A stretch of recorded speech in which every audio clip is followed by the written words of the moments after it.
প্রযুক্তির অগ্রগতিতে মহাবিশ্বের নানা রহস্য উদ্ঘাটনে মহাকাশে যান নভোচারীরা। পৃথিবীর গ্র্যাভিটি ও মহাকাশের গ্র্যাভিটি এক না হবার কারণে রকেটের ভেতরে ভাসতে দেখা দেয় নভোচারীদের। পৃথিবীর বাহিরে অন্য এক জগতের পরিস্থিতি মানুষের শরীরে কতটুকু প্রভাব ফেলে এ নিয়ে কৌতূহলের শেষ নেই জনমনে।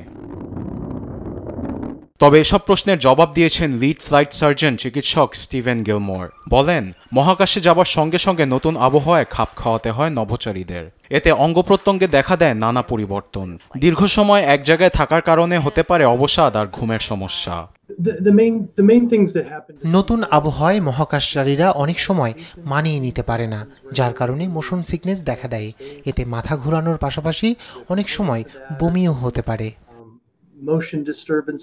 মহাকাশে দীর্ঘ সময় থাকার কারণে মানব শরীরে রক্ত সঞ্চালনের পাশাপাশি ক্যালসিয়াম ও শক্তিও কমে আসে। সেজন্য শারীরিক ব্যায়ামের কথা বলেছেন চিকিৎসক গিলমোর। পৃথিবীর তুলনায় মহাকাশে অতিরিক্ত পরিমাণে রেডিয়েশন থাকার কারণে মানবদেহের কোষে দেখা দেয় নানা জটিলতা, হতে পারে ক্যান্সারও, যার কারণে নভোচারীদের রেডিয়েশন ডেজোমিটার দিয়ে সারাক্ষণ পর্যবেক্ষণে রাখা হয় বলে জানান গিলমোর। তবে চিকিৎসা প্রক্রিয়ার মধ্য দিয়ে ৯৫% সমস্যা সমাধান করা সম্ভব বলে জানান এই চিকিৎসক।